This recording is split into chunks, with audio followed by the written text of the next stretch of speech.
Oi, tudo bom? Eu sou Rita de novo. Eu estou aqui para falar uma coisa um pouquinho diferente do que eu costumo falar. Eu estou aqui para falar da história do Brasil e particularmente da história sobre a abolição da escravatura, Dom Pedro e a princesa Isabel. Isso eu li num livro Latin America, um livro em inglês aqui nos Estados Unidos. E o que acontece é o seguinte: Dom Pedro II me parece, pelas circunstâncias, parece que ele combinou com a princesa Isabel que ele iria viajar para a Europa e que para ela poder assinar a abolição da escravatura, porque os donos de fazenda estavam resistindo muito.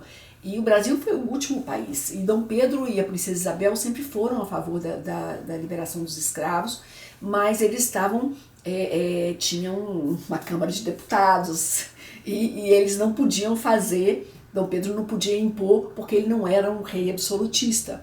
Então, ele combinou isso, pelo menos parece, porque o que acontece é que uns 3 meses antes, ou um pouco mais, ele foi para a Itália, para Milão.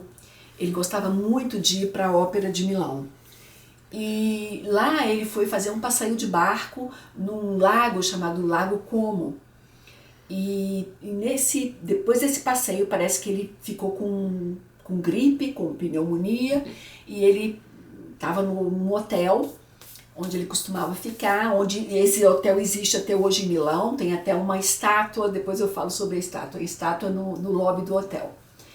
Então Dom Pedro foi ficando mal e chamou o arcebispo de Milão para dar a extrema-unção para ele. E o arcebispo de Milão veio, deu a extrema-unção, ele estava à beira da morte.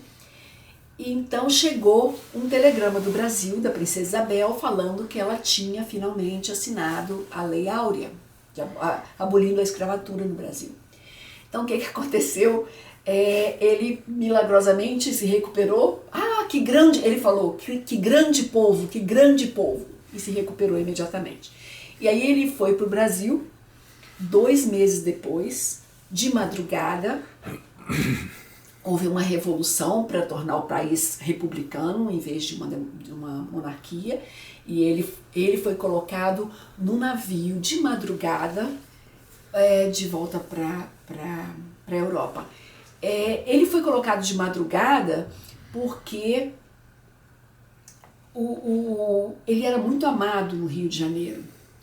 Ele pode ter tido suas coisas erradas que ele fez, apesar de que eu admiro muito, porque, por exemplo, quando ele começou a ser rei, não tinha nenhuma escola no Rio de Janeiro, quando ele saiu já tinham 180. Eu mesmo sou de Juiz de Fora e o que é hoje em dia um grupo escolar em Juiz de Fora foi uma casa feita por um ricaço, e ele deu a casa para Dom Pedro com tudo dentro, toda mobiliada, ele deu a casa para Dom Pedro doou imediatamente a casa. Essa foi a primeira escola para professores da América Latina. Então eu admiro Dom Pedro. Não é que eu sou a favor da monarquia, que eu não sei quem viria depois de Dom Pedro, um filho da princesa Isabel, mas a verdade é que a gente não pode nunca colocar padrões, isso é melhor, aquilo é melhor. Eu sei que depois que ele foi colocado para Portugal, ele morreu, se não me engano, pouco tempo depois, 2 anos depois, ele morreu na França. Mas a princesa Isabel, quando, eu acho que eu estou esquecendo o nome, é um mulato que estava no governo, que estava Bonifácio não, claro que não. Eu esqueci o nome dele agora. É um mulato que chegou quando viu pela primeira vez a princesa Isabel, depois que ela assinou, ela recebeu ele de braços abertos. Nós vencemos. E ele falou com ela, mas você vai perder a coroa. E realmente, 2 meses depois, a família real foi colocada num navio para a Europa e foi a República no Brasil. Não que as pessoas que fizeram a Revolução, a República no Brasil, não admirassem Dom Pedro, eles gostavam dele. Mas eles queriam a República no Brasil, isso são coisas para outros vídeos e outras conversas. mas a verdade é que eu achei essa história muito interessante. Se você for hoje, o nome do hotel é Il Gran Hotel de Milan. Eu não sei se eu sei pronunciar certo em italiano, mas é assim, Il Gran Hotel de Milan. Se você olhar, tem online, e ele, nesse hotel tem uma estátua. No lobby do hotel tem uma estátua onde tem uma índia matando uma cobra nos seus pés, e tá falando assim: nessa data, nesse dia, nesse hotel, Dom Pedro II assinou a lei de abolição da escravatura no Brasil, o que está obviamente errado, né? Mas isso foi escrito em mármore, então continua lá a estátua.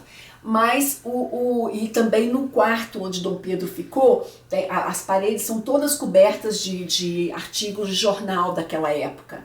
Então é uma experiência emocionante. Eu, para ser sincera, eu chorei quando eu entrei, porque eu achei uma experiência emocionante para mim.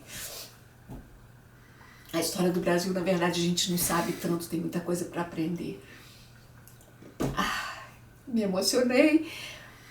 Um abraço bem grande para vocês. Tchau.